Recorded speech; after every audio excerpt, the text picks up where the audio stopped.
Now, personally, I find this video deeply troubling. This was the same exact commercial, except it's for the TV version. Rather than watching it on the internet where you could say curse words or show YouTubers that no person really identifies with outside of YouTubers or digital spaces, now you could show the same commercial. If you watch them again side by side, they have the same story structure, they have the same concept, and what is the slogan at the end? Do what you can't. The Do What You Can't campaign was Samsung's year-long campaign, and they're so savvy as advertisers that they put out Casey Neistat's commercial for the Oscars, and 1 full year later, they put out that next campaign that's to defy everything. Now, I find the video troubling because they say defy poverty or defy these things, and they're basically saying something that's almost impossible, to sell televisions. It really makes very little sense that they want to create such an empowering video to inspire people to go beyond what they're literally incapable of going beyond, to encourage people to buy televisions. So who are they selling to? They're selling to people who think or can believe that these things are possible just by participating in these environments. In other words, the idea, the meme, becomes more powerful than the action.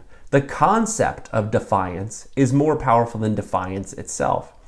This is all part of a very long history of changing us personally, from people who could potentially get out and do actionable items to people who feel that the idea of sharing something on Facebook is as impactful as actual activism. Which, for those of you who are in the civic engagement class or take civic engagement with me, understand there's a huge difference between collectivism and activism. And collectivism being the action of which we share something and believe it made some sort of impact. Samsung kind of relies on that. Same with Casey. Casey he really does want you to become a YouTuber, but really the idea is time spent. And there's the big thing that we're going to be talking about how YouTubers make money, about how authenticity works as a product, how commodification even occurs. Time spent is the term that YouTube and other platforms use as a way of commodifying time. Is how to keep you on a platform, how to keep you leaving it. And this is a term that Nick Cernacek says, which is called platform capitalism, which I think I may have mentioned before. That platform capitalism is the concept in which YouTube can convert knowledge and affect into money, which is amazing because these are things that are intangibles. They're ephemeral. You can't really make some money off of it unless you apply it. In other words, I can make money off of my knowledge because of my role as an educator.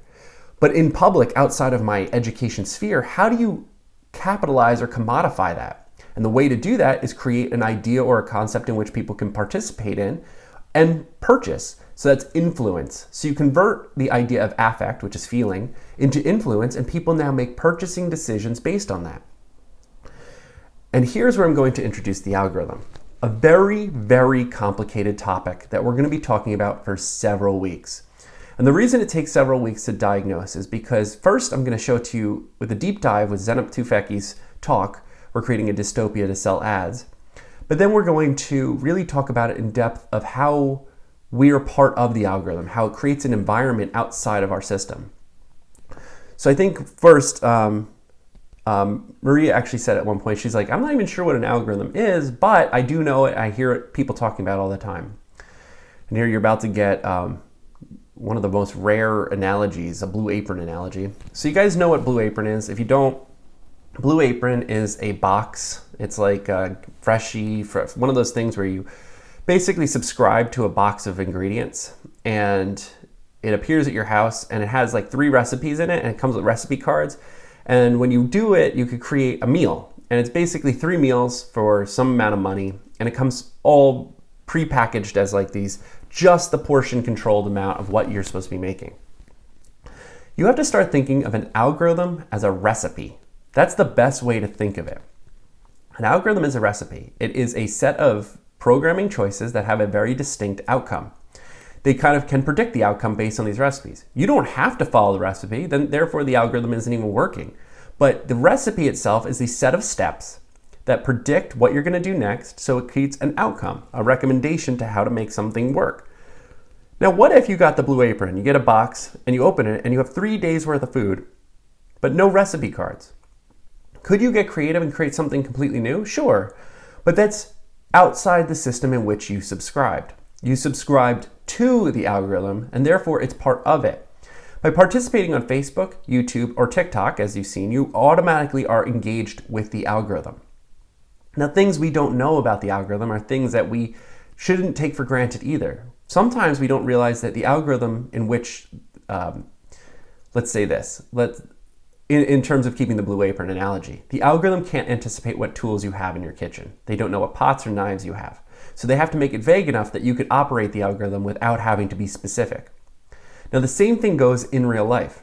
And what I mean by the illusion of authenticity is that while you may present yourself as a certain character or role in a digital space, like talking on a camera or presenting yourself on an Instagram feed, what you may not know is when you go to Stop and Shop or Waldbaum's and you use your card, your rewards card, your phone number is attached to that.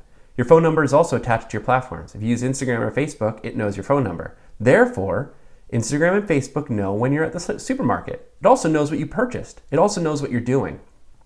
The fact you keep your phone in your pocket, the GPS coordinates tell you where you are. For those of you who wear wearables and have a watch, it detects GPS in those spaces. And biometrics aren't yet shared with the algorithm, but that's not to say that it won't be someday, that your heart rate might be part of how we anticipate or know where you are, what you do physically. The algorithm then is a data collection unit. Think of it that way. And just like a recipe, an algorithm takes two things. It takes your entire search history, your entire history of browsing and everything, and mixes it with the consensus of history, everybody else's version of what they look for on the internet. Then it makes an educated guess as to what the other people are looking for and posits that you might be also interested in that as well. And it creates a potential solution. That's what algorithms really do, is they create solutions for problems that don't exist. And the solution is a set of instructions that have a specific outcome. And the outcome in this case is time spent.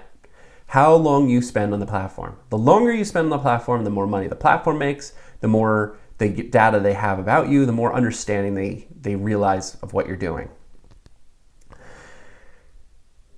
And some of you actually said this. Jenna mentioned this, which I think is really great. It creates, in some ways, this sense of belonging. And that sense of belonging, I think, is really interesting because is it really there? Is it really an authentic sense of belonging, or is it somehow manipulated by the environment in which we're consuming the media? Do we know that or not? And so the recommendation engine was put into YouTube back in 2013. It is an AI, a neural network. And AI is artificial intelligence. And just like ByteDance in China, the artificial intelligence is just is a system of prediction based on human brain activity.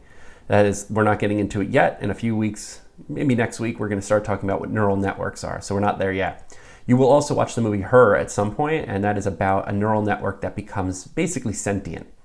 And we'll talk about that later.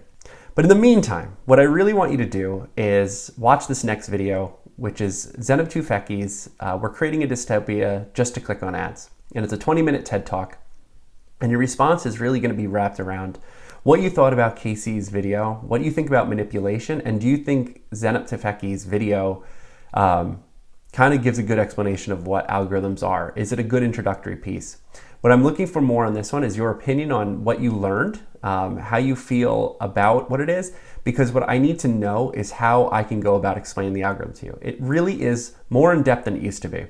One of the things I would love to do in the future is create an algorithmic studies course, just so we could understand it. One of the papers you will read is a paper that I wrote about ecosystems.